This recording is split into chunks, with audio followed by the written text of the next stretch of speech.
طموحنا غدنا والوعد والأمل، طموحنا جيل إلى العلا يصل. طموحنا غدنا. السلام عليكم ورحمة الله وبركاته. waxaan jeclahay inaan halkan idinku soo gudbiyo warbixin kooban oo ku saabsan ururka samafalka ee Matakaab. ururka Matakaab waa urur samafal ama khayri ah. ururku wuxuu u taagan yahay sidii uu caawin lahaa dadka Soomaaliyeed ee danyarta ah ee aan awoodin waxyaabaha asaasiga ah ee nolosha. ururka waxaa asaasay dhalinyaro Soomaaliyeed oo ku kala nool daafaha dunida. yoolka uu ururku hiigsanayo waxa weeye in guud ahaanba uu ka hirgeliyo gobolada kala duwan ee Soomaaliya adeegyada asaasiga ah ee ay waxbarashadu ugu horeyso. waxyaabaha uu doonayo inuu ururku wax ka qabto waxaa ka mid ah in bulshada Soomaaliyeed ay cadaalad isu samayso isla markaana la cirib tiro takoorka lagu hayo bulshada Soomaaliyeed qaar ka mid ah gaar ahaan dadka laga tirada badan yahay. sidoo kale ururku wuxuu doonayaa inuu siiyo deeq waxbarasho qoysaska aan awoodin in ilmahooda ka bixiyaan kharashka waxbarashada si jiilka soo kacaya ay u helaan mustaqbal ifaya, gaar ahaan kuwa aadka u nugul ee aan awoodin inay iyagu waxbarashada iska bixiyaan, iyo waliba in mustaqbalka la helo bulsho Soomaaliyeed oo is ixtiraam, cadaalad iyo sinaan ku wada nool. hadafka ugu weyn ee ururku uu leeyahay waxa weeye inuu goobo waxbarasho oo lacag la'aan u hirgeliyo dadka aan awoodin inay iska bixiyaan kharashka waxbarashada, iyo waliba inuu gargaaro ama caawiyo kuwa baahan ee bulshada ugu liita gaar ahaan xilliyada adag sida xilliyada abaaraha ama masiibooyinka dabiiciga ah ee dhacaan. sidoo kale inuu dhiiri geliyo garabna siiyo dadka bulshada intiisa badan ay dhibaatooyinka ku hayso sida cunsuriyadda, takoorka, aysan jirin cid caawisa Allah ka sokow, gaar ahaan kuwa ugu sii nugul sida agoonta, naafada, dadka da'da ah iyo kuwa sida joogtada ah loo dulmiyo. haddaba walaal, haddii aad jeceshahay inaad gacan ka geysato arrintan, fadlan taageer ururka Matakaab. xaqiiqdu waxa weeye haddii aad qof muslim ah oo Soomaaliya oo walaalkaaya oo baahan aad kurba ka dulqaado, adigana Ilaahay 100 kurbo subhanahu wa ta'ala ka dulqaadaya ajar iyo xasanaad aan la xisaabi karin xaq Ilaahay baa laga qorayaa. wabillahi tawfiiq.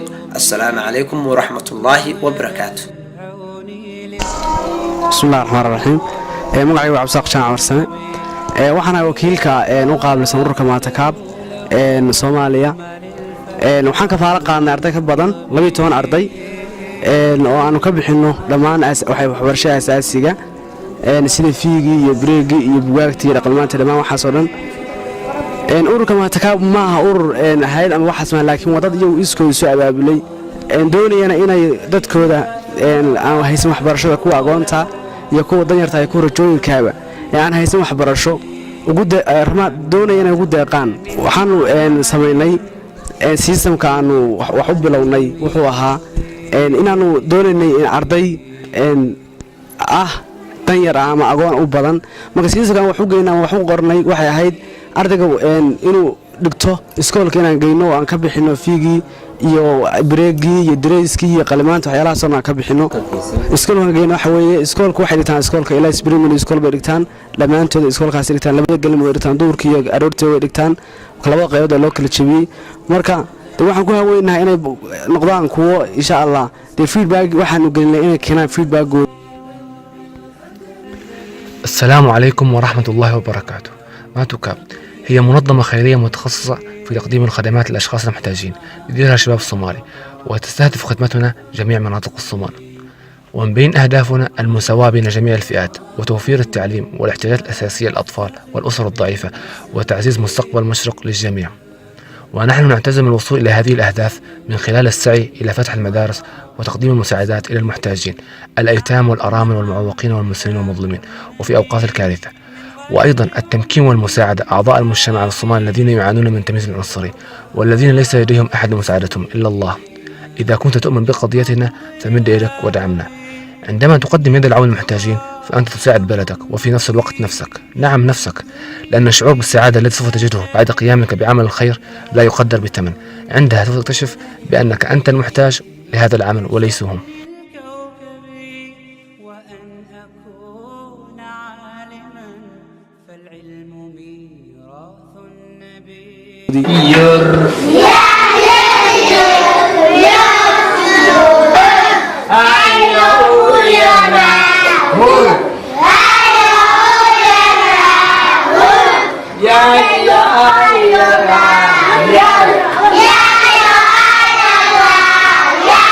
محمد علي علمي وحن كتر سنة هي والدينتا لو داق وحبرشة وبتكودا كنا وأن هيسن وداق وحبرشة وبتكان جيسنه كأورك وحنا نقول داق أورك ما تكاب إلهي حسنات كسيو أنا عاد بنوجه بليان نقولنا مهنقنا وحنا مرة كعصرنا إنه نقول داق وحبرشة نو ودي كران تا هرنا عاد بنوجه كابن علاس عاد وين أي نجكر قاد.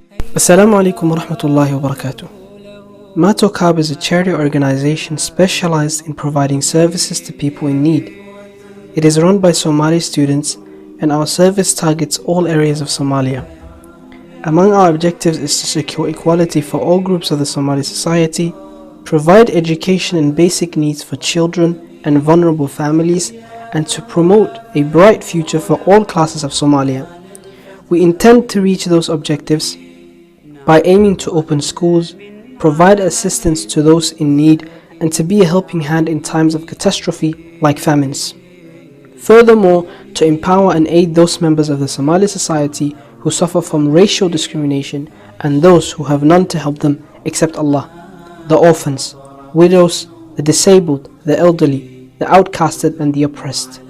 If you believe in this cause, then extend your arms and support us. Indeed, when you help those in need, you are only helping yourself and your country, and the feeling of happiness that you will receive afterwards is priceless.